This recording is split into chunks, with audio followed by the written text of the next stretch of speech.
Ok, entonces continuando con la demostración de estos dos motores de búsqueda, el TAGIDEN y el UniProt, vamos a ver cómo es que corren en tiempo real, cómo funcionan, cómo meter los parámetros y para ello vamos a utilizar dos ejemplos. Vamos a partir de dos ejemplos. El primero es una suposición en la cual nosotros solo tenemos dos parámetros identificados a partir del gel de doble dimensión, punto isoeléctrico y peso molecular. Entonces, en este primer ejemplo, veremos cómo precisamente a través de tener estos dos parámetros podemos hacer una búsqueda de proteínas homólogas de acuerdo al punto isoeléctrico y peso molecular. Y en el segundo ejemplo, vamos a ver la utilización de estos mismos motores de búsqueda, pero ocupando lo que se conocen como secuencias etiquetas derivadas de la secuenciación de novo por espectrometría de masas.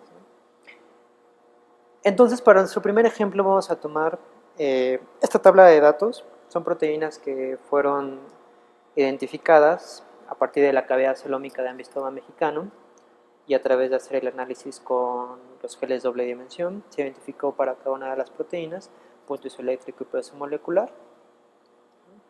Entonces vamos a tomar como ejemplo la primera proteína, esta proteína con un ID de 0, tiene un punto isoeléctrico de 6.6 y 62 kilodaltons en masa molecular. Entonces, como no sabemos de qué proteína se trata, pues vamos a buscar si hay alguna proteína homóloga parecida en cuestión a punto isoeléctrico y peso molecular y ver de qué proteína homóloga se trata.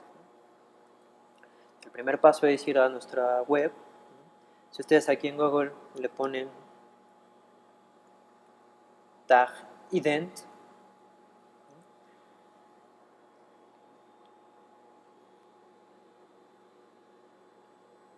perdón, es tag ident,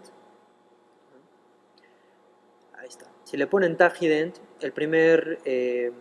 la primera opción que nos aparece es esta, que es el tag ident tool, XPASI, entonces le vamos a dar clic ahí, para que nos dirija a nuestro primer motor de búsqueda. En la primera sección de este motor de búsqueda nos aparece de manera muy resumida qué es lo que nos permite hacer este software o este motor de búsqueda y con qué elementos. Nos viene un link de las referencias para poder dirigirnos a los artículos que nos explican de dónde se derivó este motor de búsqueda, qué parámetros se utiliza, cómo es que funciona, etc. La segunda sección viene lo que es un ejemplo de cómo ingresar los datos, ¿no? ¿Qué es lo que nos pide? En este caso, bueno, podemos ver que nos pide hacer anotaciones en un mínimo y un máximo en punto isoeléctrico, determinar o dictarle el peso molecular de nuestra proteína, de dictarle también un porcentaje en peso molecular para que busque 20% por arriba o 20% por abajo de proteínas que se encuentren en ese rango de peso molecular. Y la tercera sección, que es la que nos interesa y la que nos atañe en este momento, pues bueno, es la de ya ingresar los datos, ¿no? El primer comando que nos pide, pues bueno, es dictarle un nombre a nuestra búsqueda, en este caso le va a poner ID0, ¿no? Como nuestra proteína identificada en el gel doble dimensión. Nos pide un rango mínimo máximo en punto isoeléctrico. Nuestra proteína tiene un punto isoeléctrico de 6.6, entonces si nosotros manejamos un 10% por arriba y por abajo para los rangos, entonces el mínimo sería un punto isoeléctrico de 6 y un máximo de 7.2. Nos pide que ingresemos la masa molecular en daltones, ojo, nos pide que sea en daltones, no en kilodaltones. Entonces, metemos nuestro valor, que serían 62.000 daltones. Y en automático, por default, el programa nos dice que va a ser una búsqueda con un rango de 20% por arriba, por abajo del peso molecular, pero yo les recomiendo que para una primera búsqueda, o sea, lo restrinjan al 10%. La siguiente opción que nos marca es si queremos introducir el nombre de alguna especie en específico o alguna taxa. En este caso, como son proteínas derivadas de la cavidad celómica de Ambistoma, vamos a nosotros restringir nuestra búsqueda para la clase de los anfibios, ¿no? Y la siguiente sección, bueno, es el tagging o lo que es el etiquetado. Esta parte solo se ocupa con las secuencias de etiquetas, ahorita no la vamos a tocar.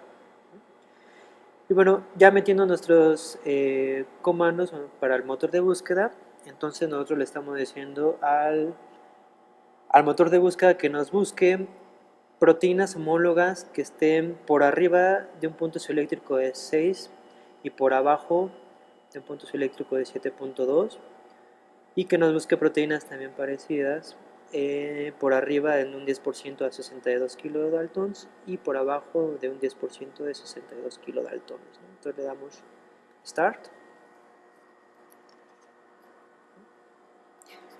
Y en automático, de manera casi inmediata, pues bueno, nos da lo que es el resultado de esta primera búsqueda, en la cual en la primera sección ustedes pueden observar lo que es el resumen de todos los comandos que le dictamos a nuestro motor de búsqueda, y nos dice que encontró aproximadamente, bueno, no aproximadamente, sino encontró únicamente 162 proteínas que están dentro del punto isoeléctrico y peso molecular que nosotros le dictamos, ¿no?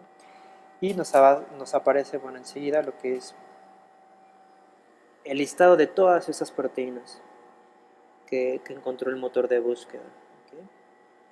En cada una de estas proteínas podemos encontrar la información de el nombre que se le da en la base de datos UniProt, el número de acceso de la proteína para el NCBI, el nombre de la proteína, la composición y número de aminoácidos de la proteína, el punto isoeléctrico y el peso molecular de la proteína. En este caso, como nuestra proteína de interés tiene un punto isoeléctrico de 6.6 y un peso molecular de 62.000 daltones, pues esta es la más cercana a la que se aparece. Entonces ya encontramos la proteína homóloga a nuestra proteína de interés. Entonces, si nosotros le pedimos que nos despliegue la información de esta proteína en otra pestaña, automáticamente nos dirige a la base de datos UniProt, en la cual ustedes pueden encontrar toda la información que hay existente para esta proteína, su nombre, el gen que lo codifica, el organismo del cual se deriva o del cual fue identificada, la función de la proteína, la taxonomía del organismo del cual fue identificado, la localización subcelular de la proteína y algo que se conoce como procesamiento de la muestra, que en este caso, bueno, nos indica la longitud total en composición de aminoácidos, ¿no? En este caso nos dice que es de 499 aminoácidos. Nos indica si tiene algún dominio, nos dice qué tipo de dominio es y en qué posición de aminoácidos se encuentra. Si es que tiene alguna secuencia señal, también nos dice en qué posición se encuentra la secuencia señal. También nos da lo que es la secuencia ya reportada de esta proteína, la secuencia de aminoácidos reportada en esta proteína, y nos da la opción de guardar esta secuencia en formato FASTA. Y también nos da la opción de, si nosotros queremos en este momento hacer un alineamiento con el BLAST para identificar qué otras proteínas homólogas se han identificado para la misma especie o para diferentes especies o diferentes taxas, pues bueno, nosotros podemos hacer este análisis de alineamiento. Y como ustedes pueden ver, pues UniProt trabaja junto con el BLAST, es decir, ocupa la misma interfase, con los mismos requerimientos y los mismos comandos para hacer los alineamientos. Entonces, en este caso nosotros podemos ver que aquí ya está corriendo el alineamiento, ¿no?, contra la base de datos UniProt, y bueno, desde el tiempo que lleva este alineamiento, ¿no? Y bueno, mientras corre, les puedo decir que UniProt es la página, o más bien es la base de datos internacional que deposita toda la información de todas las proteínas que se han identificado y que se han caracterizado a nivel experimental y funcional.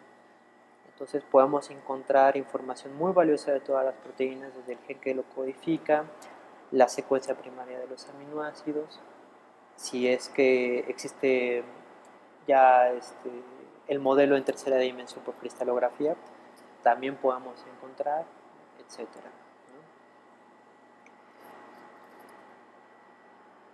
Y bueno, aquí en este caso ya terminó de hacer el alineamiento. Como les comentaba, trabaja con los mismos parámetros y la misma interfase que en el BLAST. que nosotros conocemos. Nos viene lo que es la regleta colorimétrica para el porcentaje de identidad y enseguida nos viene el resumen del alineamiento que hizo con todas las especies que él encontró junto con el porcentaje de identidad que analizó, ¿no? Entonces vienen como en el BLAST todos los alineamientos contra todas las especies que haya encontrado junto con el porcentaje de alineamiento, ¿no? En la segunda sección, si nos vamos más abajo, nos da la opción de poder ver los parámetros de salida de cada uno de los alineamientos. En este caso, para una proteína no caracterizada en otra especie de Xenopus, en este caso Xenopus tropicalis, dice que hay un e-value de 0.0 con una notación de 1720 y una identidad de 65.9. Entonces, si nosotros nos interesa ver este alineamiento para identificar algunas regiones conservadas, también le podemos dar en ver el alineamiento y enseguida empieza a hacer el alineamiento en el formato FASTA y nos dan todas las resultados de salida, ¿no? El e-value, el score, el porcentaje de identidad, la longitud que fue alineada y la longitud que fue vinculada, ¿no? Y aquí ustedes lo pueden ver, ¿no? Como en el BLAST. Nuestra proteína, ¿no?, que nos interesa contra la proteína que fue alineada para poder identificar aquellas regiones que son conservadas y aquellas regiones que tienen o que son variables, ¿no? Y puede hacer otros tipos de análisis. Pero bueno, si nos regresamos a la página principal de UniProt, ¿no?, también tenemos que hay información a nivel experimental, es decir, si esta proteína ya a nivel experimental se encuentra información, nos redirige también al artículo científico, ¿no? Nos dice si hay alguna anotación para el genoma, ¿no?, de qué gen pertenece, en qué cromosoma está, etcétera. Como les comentaba, si es que existe la estructura en tercera dimensión, pues bueno, también nos da la opción de poder ir a estas bases de datos de tercera dimensión y poder observar la proteína en tercera dimensión. Y pues bueno, en la sección final nos viene lo que es publicaciones, es decir, en este caso la información de esta proteína homóloga, de qué artículo se derivó y pues bueno, nos da el link para poder bajar el artículo y poder checar cómo es que identificaron esta proteína y todo eso, ¿no? Y la parte final, pues bueno, viene la información de entrada para UniProt, el nombre de entrada UniProt, que esto nos va a servir mucho para poder hacer los interactomas que vamos a ver más adelante, ¿no?, el número de acceso, etcétera, etcétera. Y bueno, algunas modificaciones, cuando se determinó, cuando ingresó a la base de datos, cuando fue la última vez que fue revisada, cuando fue la última vez que fue modificada esta base de datos para esta proteína en específico.